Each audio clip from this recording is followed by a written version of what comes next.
They lack the conveniences we consider indispensable today.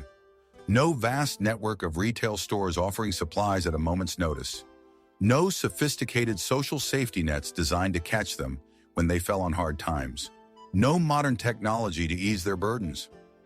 Yet against overwhelming odds, medieval peasants endured devastating famines that wiped out populations, the indiscriminate violence of warfare that ravaged landscapes, relentless outbreaks of disease that could decimate entire villages, and the brutal, unforgiving chill of harsh, prolonged winters.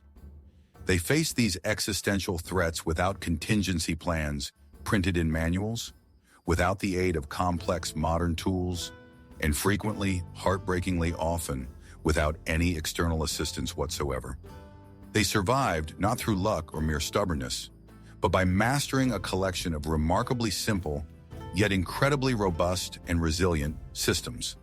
Practical methods for living and enduring that remain fundamentally effective and relevant even today. In this video, we will lift the veil on this often forgotten survival manual, the unwritten guide that sustained ordinary people through seemingly impossible times. We will explore these ancient techniques, born of necessity and refined over centuries, methods that are now being resurrected, studied, and applied by modern homesteaders, off-gridders, and preparedness-minded individuals alike. Stay with us, because as the world changes, the practical wisdom of the past might just prove invaluable to you as well. Water was not just fundamental to life, it was life itself. For medieval peasants, however, obtaining it was a perpetual challenge, far from the effortless act of accessing a tap. Without the luxury of plumbing, mechanical pumps, or any form of modern filtration systems, they were entirely reliant on capturing, storing, and managing every drop provided by nature. And they accomplished this with remarkable intuitive efficiency. The rooftops of their humble dwellings, typically thatched thickly with straw or reeds, or sometimes covered with hand-split wooden shingles, served not merely as essential shelter from rain and snow. They functioned, perhaps most critically, as broad, angled collection surfaces during every rainstorm, directing the precious liquid towards the edges of the structure. Along these edges, gutters were fashioned, not from metal or plastic, but from readily available natural materials, often lengths of hollowed-out logs carved with simple tools or shaped from baked clay. These rudimentary channels directed the collected rainwater downwards into larger storage vessels, typically rough-hewn wooden barrels bound with iron hoops, if available, or large, heavy ceramic storage jars painstakingly crafted from local clay and fired in a kiln. However, they instinctively understood that this collected water, while cleaner than a contaminated stream, wasn't perfectly pure. Debris from the roof, leaves, twigs, insects, bird droppings would inevitably wash into the collectors. To address this, they employed simple yet effective filtration methods. Layers of woven rush mats, rough cloth scraps, or even bundles of clean moss were strategically placed over the openings of the storage containers where the water flowed in, acting as coarse filters to catch visible debris. Once in storage, some households would add lumps of charcoal, salvaged from their cooking fires, to the storage containers. This wasn't for flavor. Even centuries before the science was understood, they observed that charcoal helped to absorb impurities, reduce odors, and keep the water fresher for longer. In colder climates, where surface water would freeze solid in winter, rainwater and melted snow were often stored underground. They dug deep pits, lining them meticulously with layers of wax, packed clay, or sometimes woven reed mats sealed with pitch. These subterranean storage areas remain consistently cool and dark, protected from the fluctuating temperatures above ground and shielded from sunlight, which inhibited the growth of harmful bacteria and algae far more effectively than surface storage. Peasants intuitively understood, through generations of observation and hard experience, that stagnant surface water quickly became contaminated and unsafe. But water stored deep underground, protected from heat, light, and airborne contaminants, lasted significantly longer and remained safer to drink. And when the life-giving rain ceased, as it inevitably did during dry spells, they did not succumb to panic immediately. Instead, they practiced careful, disciplined rationing, stretching their stored supply as far as possible. Water wasn't solely for drinking. though that was its most critical use. It was used judiciously for cooking their meager meals, for basic washing of bodies and essential clothing, infrequently, for soaking tough grains or legumes to make them edible, and even for initiating or diluting fermentation processes for beer or other beverages. Gray water, the water used for washing bodies or clothes, was sometimes repurposed for less critical tasks, such as moistening soil in small garden plots near the house or cleaning tools, ensuring absolutely nothing was wasted. For communities or isolated homesteads lacking convenient access to nearby rivers, reliable wells, or natural springs, rainwater capture was not merely a convenience or a supplement. It was an absolutely essential strategy for survival, often the only source of liquid through long dry periods. Entire village layouts in some regions were subtly designed to capitalize on natural slopes and channel runoff from multiple rooftops or paved, if any paving existed, mostly in towns areas towards shared communal cisterns. These larger storage structures, often lined with stone or brick, served as a central water supply where neighbors collaboratively drew from the same shared, vital resource. This fostered a profound sense of interdependence and mutual responsibility that extended far beyond simple access to water. It reinforced the understanding that when the rain stopped or when any resource became scarce, no one truly survived alone. Their fate was intertwined with that of their neighbors. Today, off-grid homesteaders, eco-builders, and proponents of sustainable living are returning to these same fundamental concepts. Angled rooftops designed for maximum collection, gravity-fed systems that eliminate the need for pumps, and natural filtration methods using layers of sand, gravel, and charcoal. It appears the medieval peasants, long before the advent of modern engineering, had already solved the fundamental problem of water scarcity through ingenious simplicity, centuries before we, in our age of abundance, largely forgot how.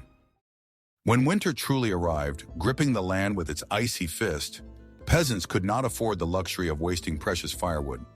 Not when acquiring it was an arduous, year-round process that involved back-breaking labor, chopping down trees, often permitted only on certain lands or at specific times, hauling heavy logs great distances, meticulously splitting and stacking wood to dry for months, and then carefully rationing it out, piece by tiny piece, through the cold season. Consequently, instead of relying solely on the fleeting, fuel-hungry warmth of open flames, they learned how to trap heat, maximize its retention, and share warmth using methods that did not consume their critically limited fuel reserves. One of the simplest, most fundamental techniques was body clustering. Families, often including multiple generations, and sometimes even essential animals like chickens or a small lamb, slept closely packed together in one room, often sharing large communal beds or sleeping areas on the floor. This physical proximity conserved body heat throughout the long, freezing nights, turning individual bodies into a collective heat source. Their beds were typically built up high from the cold earth floor, consisting of thick layers of straw or rushes piled onto a wooden frame or a raised platform, creating a crucial layer of insulation against the cold rising from the ground. Rough wool blankets, animal furs, if available, and layers of linen or other fabrics created air pockets that trapped warmth close to the body, while cloaks and outer garments served a dual purpose as both bedding and outerwear, providing additional layers at night. In regions with particularly harsh winters or suitable terrain, homes were often partially excavated into hillsides or built against substantial earth embankments. These semi-subterranean shelters capitalized on the Earth's natural, stable temperature. Cool in summer, but surprisingly warm in winter compared to the freezing air above ground. Even with thick layers of snow piled on the roof and covering the surrounding landscape, the internal temperature of these earth-sheltered dwellings remained remarkably stable, providing a crucial thermal buffer. Instead of attempting the impossible task of heating an entire drafty room with a small, inefficient fire, peasants often focused their efforts on warming just one essential area, the bed or the immediate sleeping space. Large stones were heated carefully in the dying embers of the hearth fire, then wrapped in thick cloth or placed inside clay containers before being tucked under the rough sheets or blankets. The residual heat radiated outwards for hours, providing targeted warmth where it was needed most and requiring no additional fuel once the fire had died down for the night. Walls were often packed thickly with mixtures of mud and straw, pounded firm to prevent drafts and improve insulation. Windows, which were typically small and few in number, were covered with oiled parchment, stretched animal bladders, or multiple layers of woven cloth to reduce heat loss. Even doorways where significant drafts could enter were lined with heavy rush mats or hung with thick animal hides to block the wind and retain heat within the precious living space. Every part of the dwelling, every crack and opening, was treated as an opportunity to retain warmth and prevent the escape of any precious heat. In shared villages, particularly during the coldest snaps, entire families might gather in a single, slightly larger structure for the night. Not merely out of camaraderie, though community was vital, but as a strategic measure to combine body heat and minimize the need for multiple fires. Fewer fires to manage meant less fuel burned overall, and more bodies clustered together meant less heat loss from the collective unit. Modern passive heating techniques such as earth-sheltered homes, thermal mass floors, where heat is absorbed by dense materials like stone or concrete during the day and released slowly, and super insulation strategies are all based on the same fundamental logic that medieval peasants employed out of sheer necessity centuries ago. When fuel reserves are critically low, insulation, draft-proofing, and shared body heat are not discomforts or inefficiencies. They are essential, life-saving strategies for survival through the cold. Firewood was, as already established, a scarce and valuable resource, akin to gold during the lean months. Peasants simply could not afford to expend large quantities of it on preparing every single meal, especially meals that required long cooking times like grains or tough roots. Consequently, they developed ingenious, low-fuel cooking methods that maximized the utilization of every spark and ember generated by their limited fires. One of the most effective and widely used tools was the clay oven. Unlike an open fire pit or hearth, which loses much of its heat to the surrounding air, these dome-shaped or beehive ovens, typically built from packed clay and sometimes reinforced with stone, were designed to absorb heat from a relatively small amount of burning wood, then retain that heat within their thick walls for hours after the fire itself had died down. After the wood had burned to coals and the ashes were raked out, the residual intense warmth trapped within the clay walls was more than sufficient for baking bread, their staple food, slow cooking stews or porridges, or gently drying herbs and fruits. Some ovens were further insulated externally with layers of ash, straw, or even animal dung mixed with mud to extend their heat retention capabilities even longer. Families meticulously planned their meals around the oven cycles to optimize its use. Bread, which required the highest, most consistent heat, was typically baked first while the oven temperature was at its peak. After the bread was done and removed, the still hot oven was used for dishes that needed slower cooking, such as stews, pottages, or porridges made from grains and legumes, which could simmer gently for hours as the warmth gradually faded.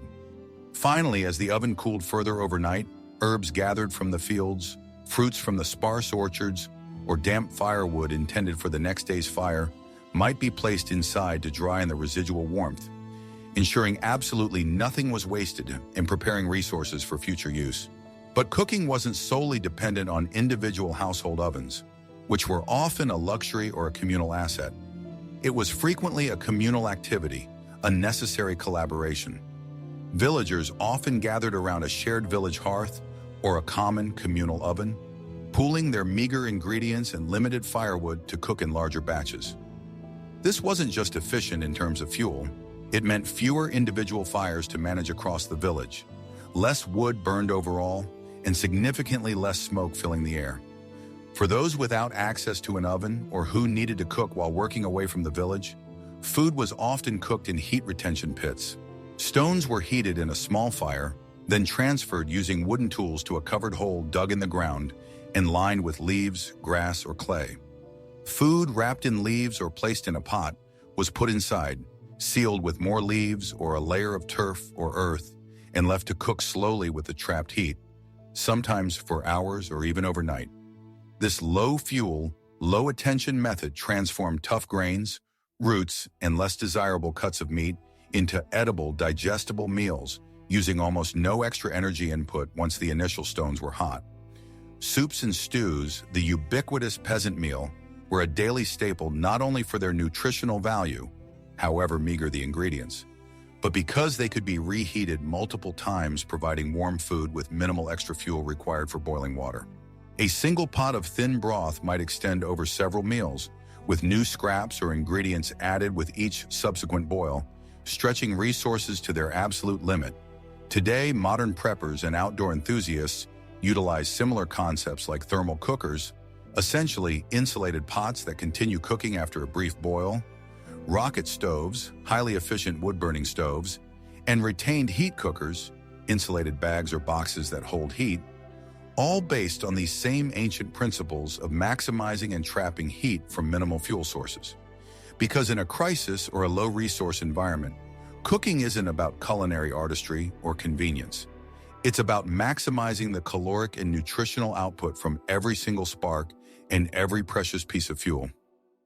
Peasants did not merely subsist, often poorly, on what they managed to cultivate in their small plots. They relied fundamentally on what they recognized and could safely harvest from the wild areas surrounding their homes and fields. Foraging was not a random, desperate search for anything edible. It was a deeply refined skill, an intricate body of knowledge transmitted through generations, taught from the earliest years of childhood, and practiced constantly throughout the changing seasons. Medieval peasants, through this inherited knowledge, possessed the ability to identify and utilize dozens, sometimes hundreds, of edible wild plants growing near their homes, in the forests, along streams, and even in the edges of their fields. Even when cultivated crops failed completely or stored food ran out prematurely, plants like stinging nettle, sharp-tasting sorrel, pungent wild garlic, common dandelion, chickweed, and many others weren't just emergency sustenance for times of absolute famine. They were essential, regular components of their diet, providing vitamins, minerals, and flavors often lacking in their cultivated food. Nettle, after careful boiling or blanching to remove the sting, provided crucial sources of iron and vitamin C during the lean spring months. Sorrel added a welcome, citrus-like acidity to otherwise bland porridges and stews, and provided antioxidants long before the scientific term existed. Wild garlic helped combat infections, deter parasites, and added flavor.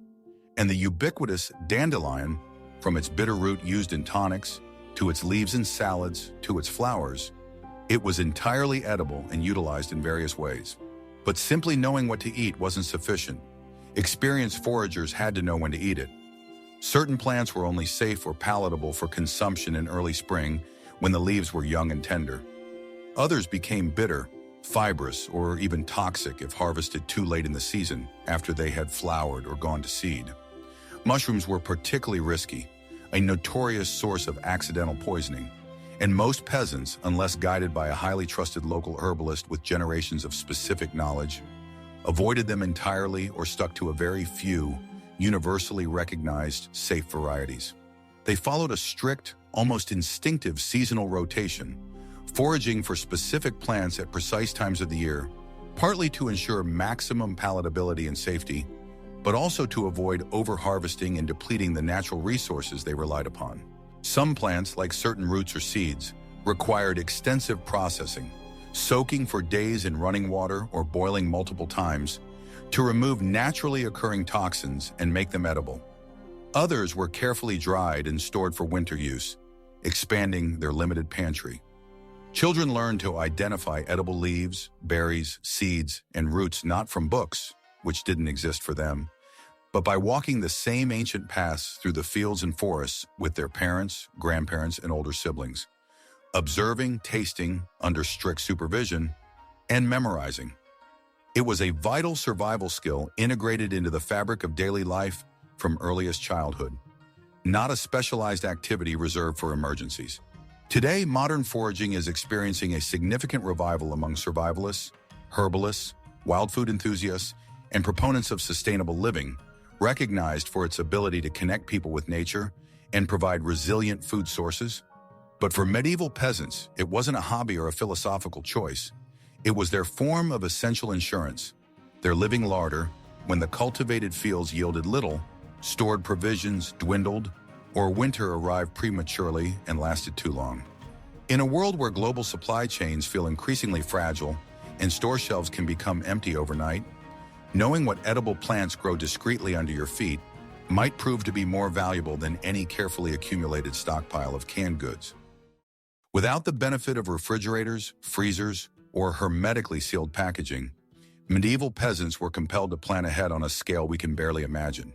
If the food they managed to cultivate or acquire was not preserved properly and effectively, it would quickly spoil, rot, or be consumed by pests. And when the brutal scarcity of winter arrived or cultivated crops failed, this spoilage could literally mean starvation and death. Consequently, they mastered an array of sophisticated preservation methods, each adapted to the specific food item, the climate of the season, and their severely limited available resources.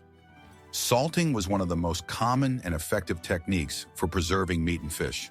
Cuts of meat or freshly caught fish were rubbed meticulously with thick layers of coarse salt to draw out moisture and create an environment hostile to bacterial growth. These salted slabs were then hung from beams in smoky huts or cool cellars, or sometimes buried in containers packed with more salt or ash, where they could last for months, sometimes even longer, providing crucial protein through the lean times. Drying was equally vital, a method used for everything from herbs to fruits to meat.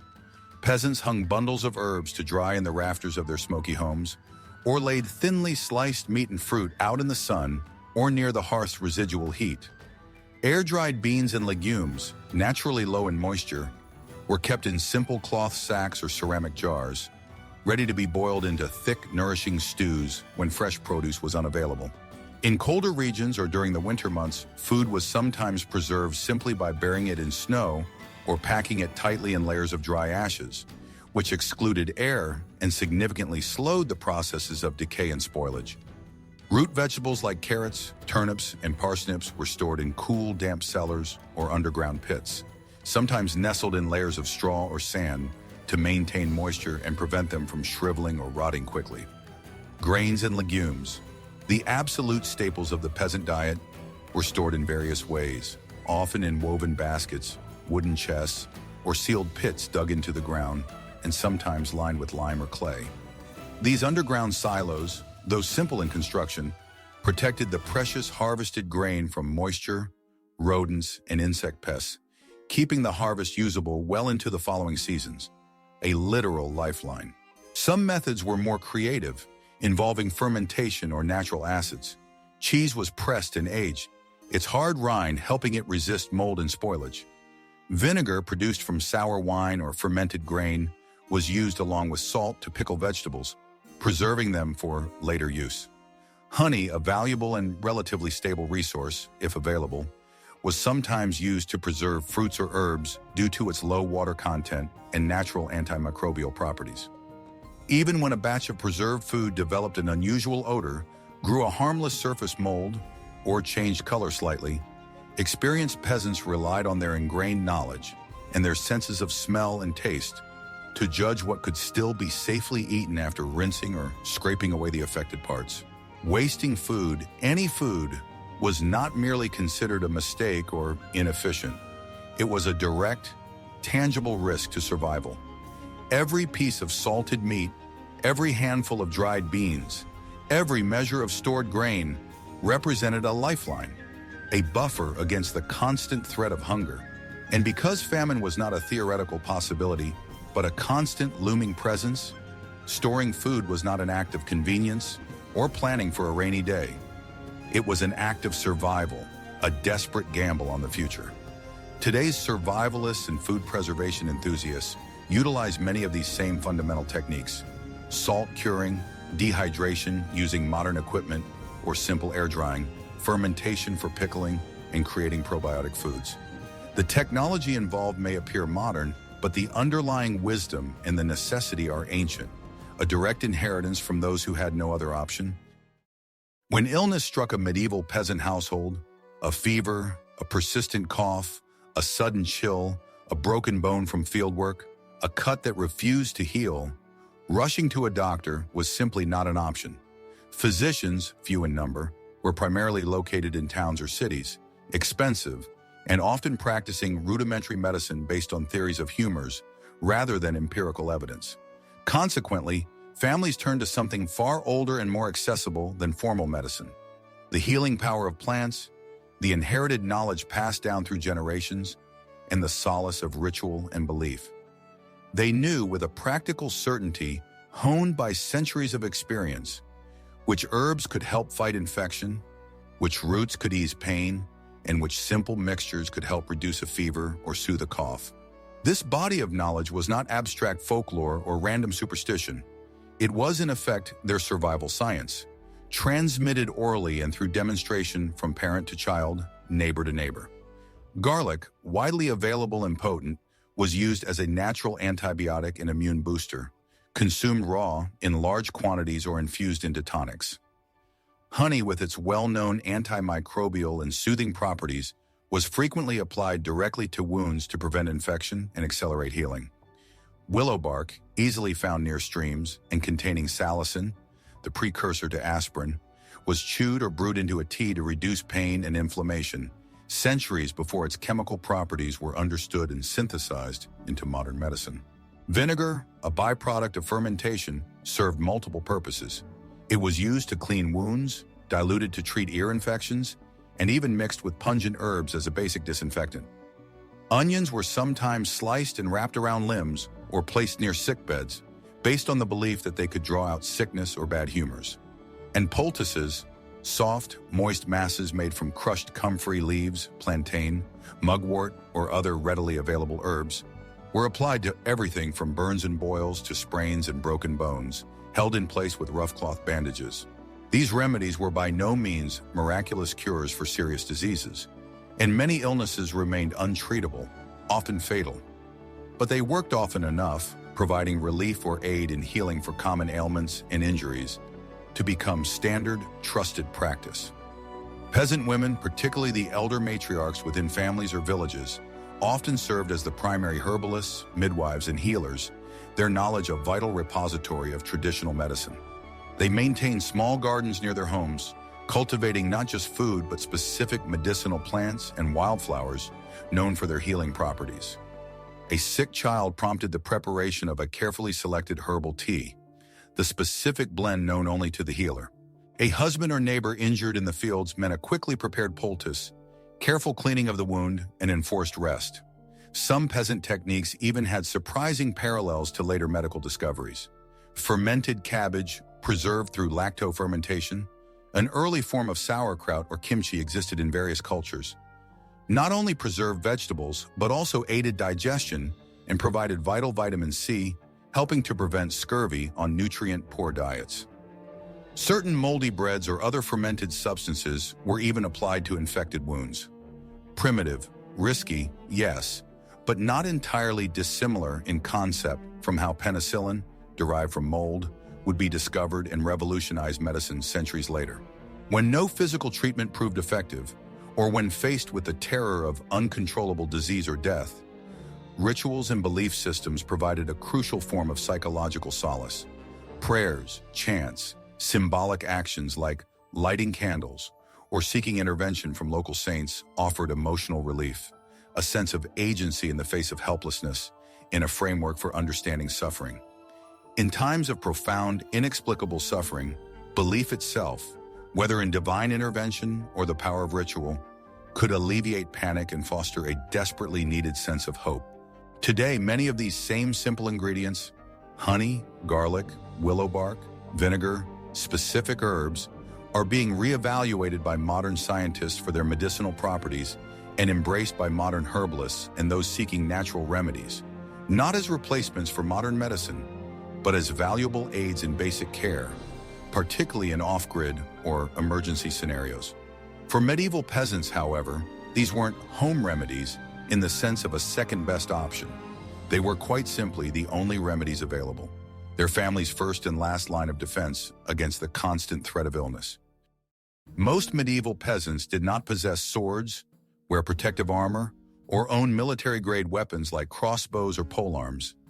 They were not knights or soldiers, and they certainly could not afford to hire trained guards.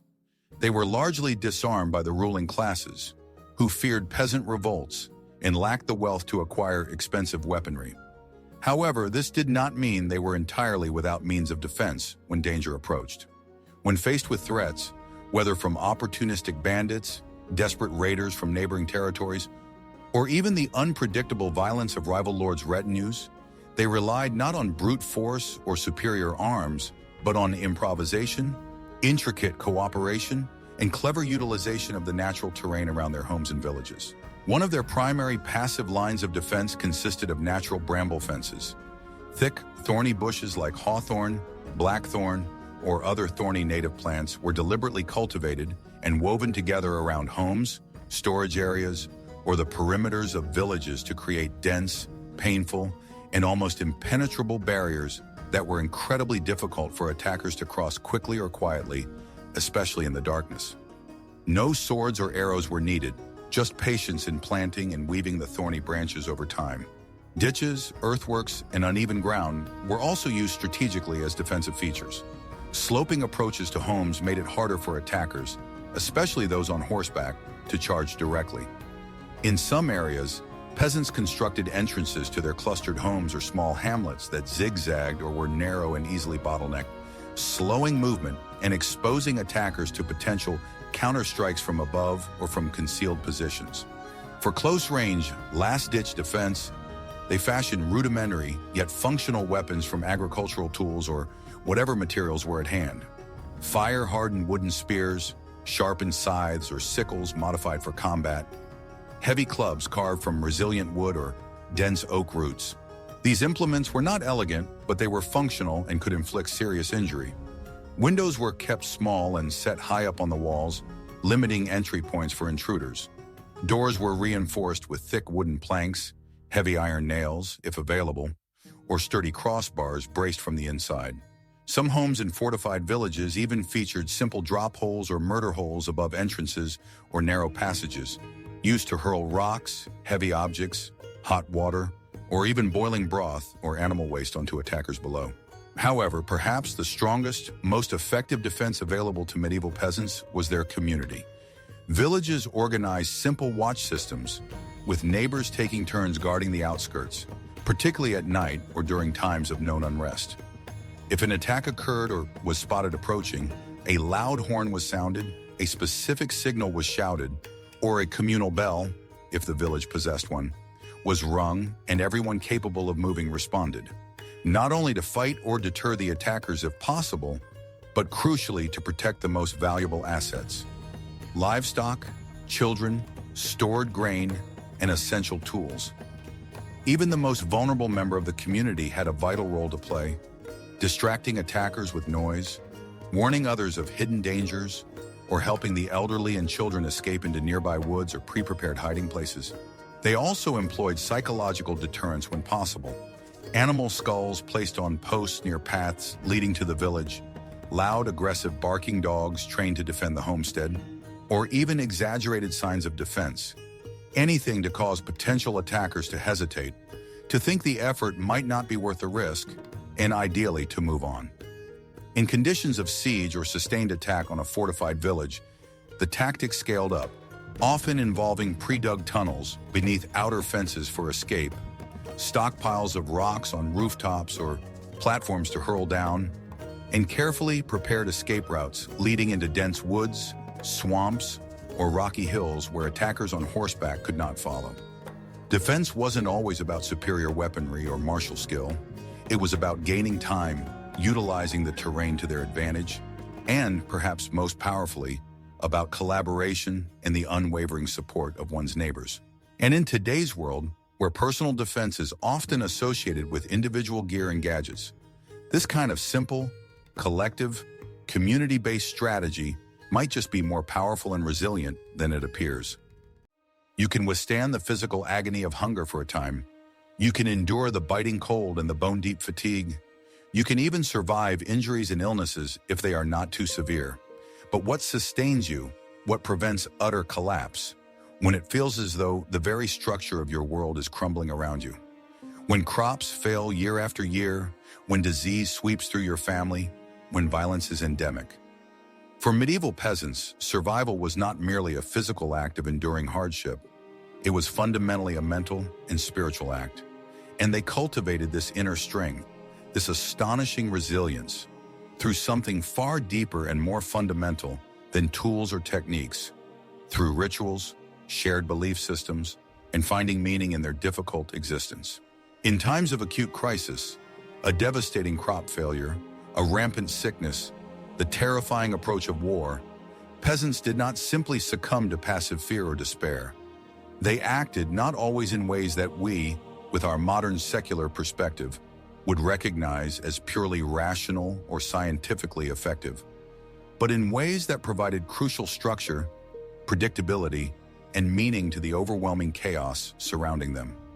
Seasonal rituals were central to the rhythm of their lives, marking the passage of time and the cycles of nature upon which their existence depended. The transitions of the year, the winter and summer solstices, the spring and autumn equinoxes, the critical moments of planting and harvest, were marked with specific songs, communal fires, shared meals, however meager, and village gatherings. These were not simply celebrations of abundance, which were rare and brief. They were vital reminders that time progressed, that the brutal cold of winter was not eternal, that the darkness would eventually give way to light, and that their own suffering and struggle had a place within the larger, cyclical rhythm of life in the natural world.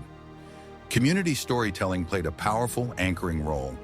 Elders, recognized as repositories of wisdom and history, recounted ancient myths, folk tales, and the oral history of their people around the fire in the evenings. These stories often framed hardship, loss, and struggle not as random, meaningless suffering, but as part of a grand, overarching narrative, sometimes involving gods, spirits, or the trials of ancestors. A flood was not just an unfortunate disaster. It might be interpreted as a test of faith or a consequence of collective sin. A harsh, deadly winter was not merely a period of physical misery. It was something their ancestors had faced and somehow overcome, a testament to their people's enduring strength. These stories imbued present suffering with meaning, connecting the individual struggle to the collective experience of the community in generations past. And that sense of connection and purpose provided people with crucial psychological strength to persevere. Organized religion, or the tapestry of intertwined Christian faith and older pagan traditions common in many regions, also offered a fundamental framework for survival. Whether through intense devotion to the Virgin Mary as a merciful protector, the veneration of local saints believed to intercede on their behalf, or even pre-Christian traditions and beliefs woven into daily practice, peasants viewed the world as a moral and spiritual landscape where their actions and faith mattered. Acting ethically, performing prescribed rituals, and maintaining faith during difficult times was not solely about ensuring salvation in the afterlife. It served as a tangible psychological anchor in the present, providing a sense of control and predictability in an uncontrollable world.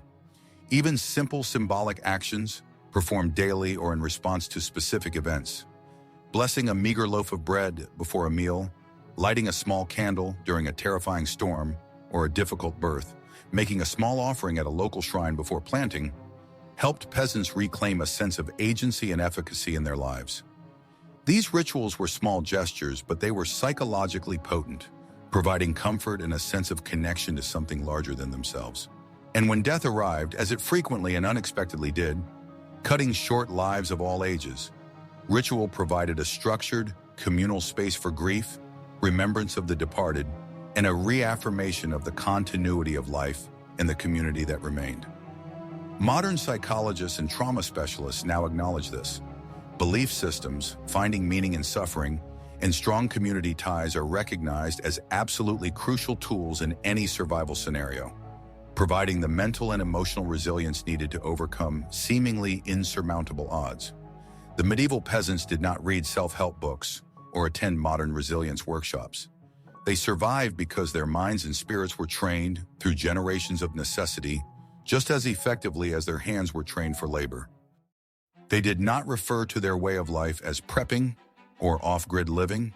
These were not chosen lifestyles or philosophical stances. For medieval peasants, it was simply existence, the only way they knew to navigate a world that offered little in the way of material comfort or security. From harvesting rainwater using nothing but angled roofs and hollowed logs, to preserving food underground in pits and cellars, from heating their humble homes without expending vast quantities of precious firewood to treating illness and injury, using knowledge gleaned from plants rather than pharmacies, every single strategy, every technique, every daily habit was born from absolute necessity and refined through centuries of arduous trial and error. They lacked the luxuries we consider essential. What they possessed in abundance was an astonishing, deeply ingrained resilience, a capacity to adapt and persist that is humbling to witness from a distance. And in an era where our complex, interconnected modern systems feel increasingly fragile and vulnerable to disruption, perhaps it is time we cease dismissing the past as merely primitive or irrelevant, and instead learn with humility and urgency from those who mastered the art of survival against the harshest possible conditions. For them, survival was not a fleeting trend or a hobby. It was the sole fundamental option, the constant, non-negotiable goal of every day. And if you found value and insight in these strategies, if they sparked a recognition of ancient wisdom, then you will undoubtedly appreciate our further in-depth exploration of how these medieval survival skills and principles are being revived, adapted, and applied in the modern world today, offering a path to greater self-reliance and resilience.